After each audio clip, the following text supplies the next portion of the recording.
আসসালামু আলাইকুম রহমতুল্লাহ বারকাত। প্রিয় বোন মুনতাহা, আপনাকে অসংখ্য ধন্যবাদ। আপনি জানতে চেয়েছেন। ওয়ালাইকুম আসসালাম। স্যার, আমার একটা বেবি সিজার হওয়ার পর এখন আমার পেট ঝুলে গিয়েছে, এখন কি করণীয় একটু বলবেন? জি, অনেক অনেক ধন্যবাদ প্রিয় বোন। দেখেন, সিজারের পরে পেট একটু ঝুলে যাবে, এটাই স্বাভাবিক, এটা ভয়ের কিছু নেই। তবে হ্যাঁ, আপনাকে এখন যে কাজগুলো করতে হবে, আপনাকে সুস্থ থাকার জন্য একটু নিয়মিত হাঁটতে হবে। যেহেতু এই সময় বেবি বেস্ট ফিডিং করে, আপনার ঘুমটা ঠিকমতো হয় না, সেটাকে একটু কভার দিয়ে চলতে হবে। বছরখানিক বা 5 থেকে 6 মাস একটু কষ্ট হবে। সেক্ষেত্রে আপনি সকালবেলা ঘুম থেকে উঠে চেষ্টা করবেন অন্তত 10 থেকে 15 মিনিট বা আধা ঘন্টা হাঁটার জন্য।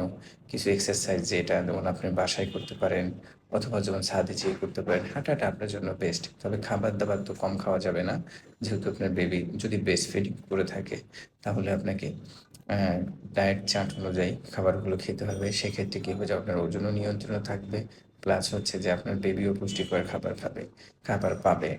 তো এভাবে আপনি নিজে নিজে ডায়েট প্ল্যান করা যাবে না। অবশ্যই একজন ডায়েটিশিয়ান বা একজন ডাক্তার দেখিয়ে ডায়েট প্ল্যান ফলো করতে হবে। ভয়ের কিছু নাই। বেবিটা একটু একটু করে বড় হোক। বড় হওয়ার পরে আপনি আপনার যে পেটটা বড় হয়ে গেছে, এটা আস্তে আস্তে খাবার-দাবার কন্ট্রোল করলে, এক্সারসাইজ করলে এটা নিয়ন্ত্রণে চলে আসবে। তো আমি বলি আবার যে সিজারের পর সাধারণত পেট একটু ঝুলে যায়, এটা নিয়ে দুশ্চিন্তা কোনো কিছু নেই, কারণ নেই। আপনি আপনার নিজের বেবির যত্ন নিন এবং আপনার শরীরের যত্ন নিন। কোনো প্রশ্ন থাকলে আপনি আমাকে করতে পারেন মেসেঞ্জারে, ইমোতে, হোয়াটসঅ্যাপে। ইদানিং আমার হোয়াটসঅ্যাপটা একটু সমস্যার মধ্যে আছে। আপনি ইমোতে আমার সাথে যোগাযোগ করতে পারবেন।